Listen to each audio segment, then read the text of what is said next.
Before I get into the destruction that Trump and his cadre of Nazis is committing against the United States, let me mention something that I've talked about before, and you probably, common sense would tell you this, but I want to mention it again. The red states are, the so-called red states, the ones that are run by these fascist Christians, are the states that receive the most federal money, federal dollars.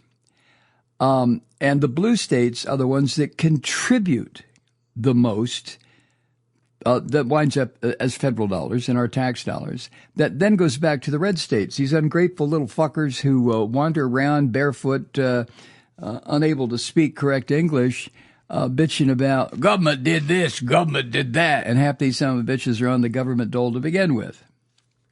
It sounds a little harsh. Well, we deal in caricatures right now, don't we? Anyway, let me tell you, 4 southern states are in the top 5 nationally, 4 southern states. The 5th one is Alaska, and there's a reason for that. 4 southern states rank 1, 2, 3, 4 nationally for their dependence on federal dollars. That's according to a new report.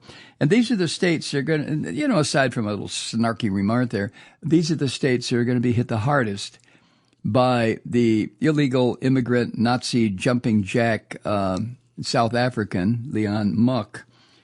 Alaska is, like I said, is that other state. But the other 4 are the most federally dependent, I think is the term, federally dependent in the Union. They are 2nd through 5th. The second state that gets the most federal dollars is Kentucky. 3rd state is West Virginia. 4th state is Mississippi. And the 5th state is South Carolina. Well, what do you know about that? Oh, jeez. Now, this listing was compiled by WalletHub, the website. And they compiled the ranking according to a writer and analyst at WalletHub, which is a personal finance site. Chip Lupo wrote, quote, "We did this just to point out that not all states are equal when it comes to federal funding," end quote. Well, yeah, like I say, you probably knew this already. But anyway, this report is important right now because of what Trump administration is doing to freeze federal funding to programs that do not align with King Rat's agenda. And the funding freeze was announced in a January memo, and then it was rescinded, and it's now the subject of an ongoing court battle. Trump wants to punish everybody he can. He hates you, MAGA asshole. I know they're not listening. But in case little pieces of this wind up in their addle little brains as a result of YouTube or some other way that this gets out, Trump hates your ass. He really does. He plays you, you stupid shits.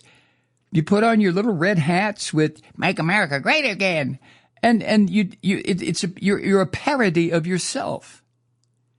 You are greasing the slots down which the guillotine falls to chop your fucking head off. It's amazing. It's amazing. Anyway, the budget resolutions right now that this little rat Christian Mike, the Speaker of the House. What he's trying to get through the Congress right now call for massive cuts in federal funding, which will make certain states, red states, make what is being described as incredibly hard decisions about Medicaid and other federally funded programs that these states rely on. I mean, without this money from the blue states, the red states will fucking sink into this Christian sewer that they claim to, well, I guess they want to sink. I don't know.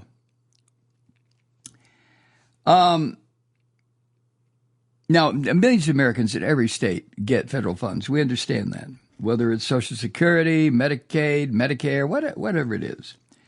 There are 72 million Medicaid recipients. It's 1 out of 5. Jesus Christ.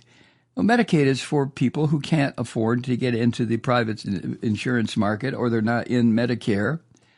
It's a last-ditch attempt to stop people from going bankrupt or not being able to afford medical treatment that may save their lives.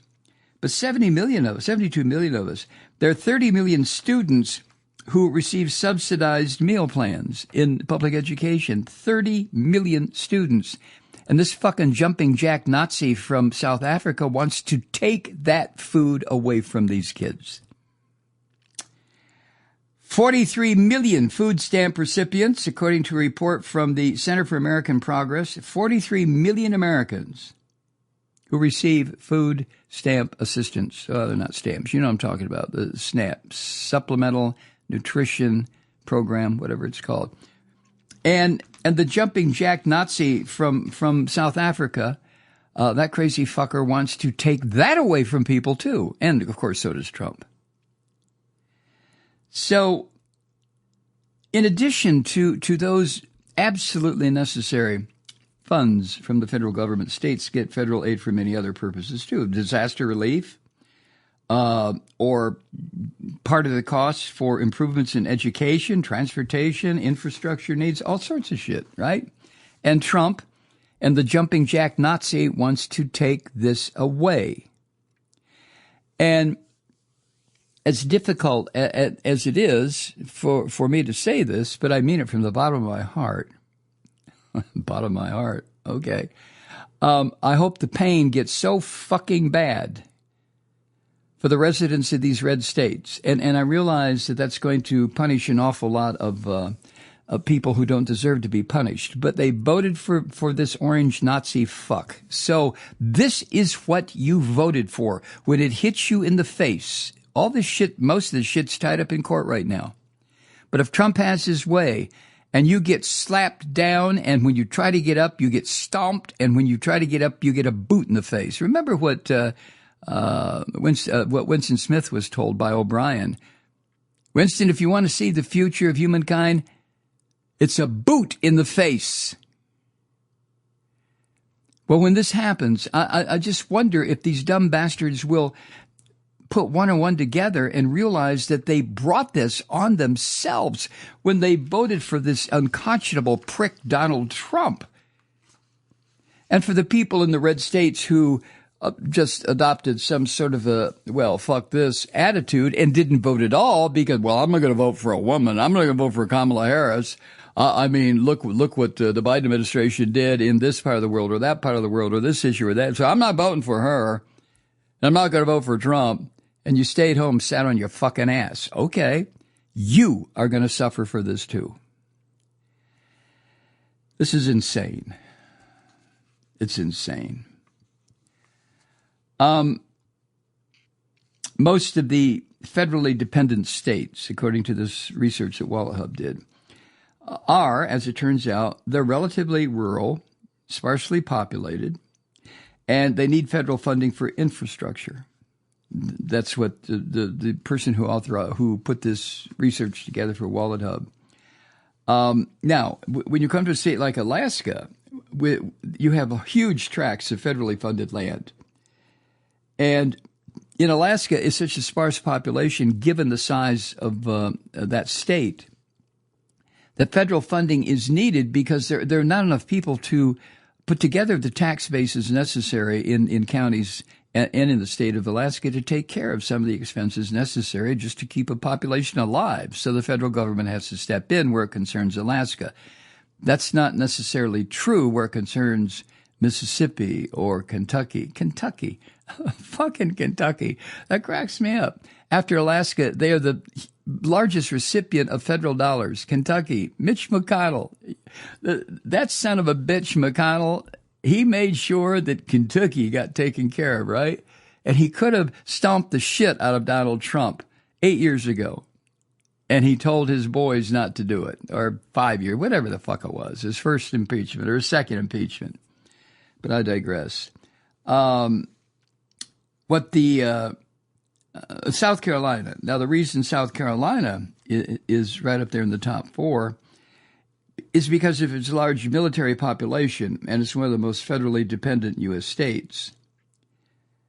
South Carolina. If you go to South Carolina, you can't walk 2 feet without, coming across people either directly associated with or separated from the U.S. military. I have no problem with that. But what Trump is doing and what the jumping jack South African Nazi is doing is taking away from veterans, from military people, whether they're active or retired, taking away their benefits, taking away the one thing that is absolutely essential when you have a country that maintains a military force, and that is medical care when they separate from the military. Medical care, whether it's physical, emotional, mental, psychological, doesn't make any difference. And what Trump and the jumping jack fucking Nazi are doing is writing the legislation or the executive orders, I guess, there's no legislation anymore, executive orders to take from veterans.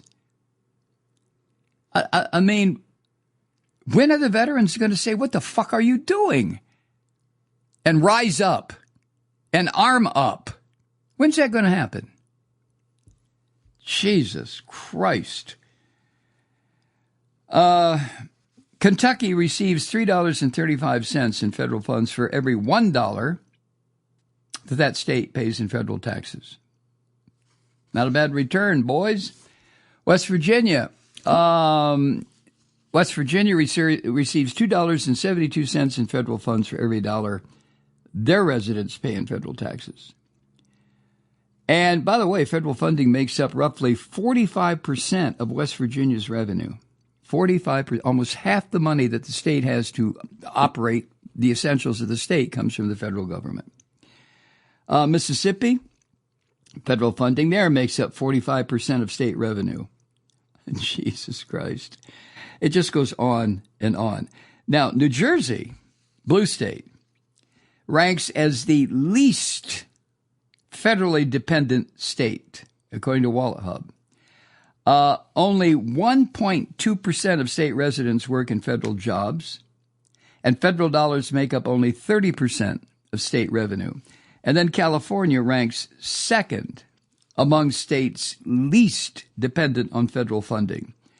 Federal funding in California makes up 28% of state revenue, and only 1.4% of residents work for the federal government. So just thought you might want to know that. You can do your own research on this, and you'll find that states like other southern states, and isn't it always the case, the fucking federal states, the ones that are so heavily Christian, the ones that are so heavily neo-fascist, the ones that vote for Trump, the ones that are so goddamn ignorant, they're the ones who suck dry the federal treasury while they scream and yell and bitch and whine about federal spending. Hi, Truth Seekers. Mike Malloy here. You know, the Progressive Voices Network brings you commercial-free commentary from today's leading progressive radio hosts and pundits, like me, Mike Malloy, 24 hours a day. I'm not your typical old guy from the 80s or the 90s talk radio host, and Progressive Voices is not your typical talk radio network. It's a listener-supported nonprofit with no corporate control whatsoever over our broadcast. So hosts like me, Mike Malloy, are free to rant and scream and carry on about whatever we like. We're often controversial, but we're never boring. Weeknights, 9 p.m. in the East, 6 p.m. in the West on the Progressive Voices Network. Always progressive, always on. I'm Mike Malloy. Keep it lit.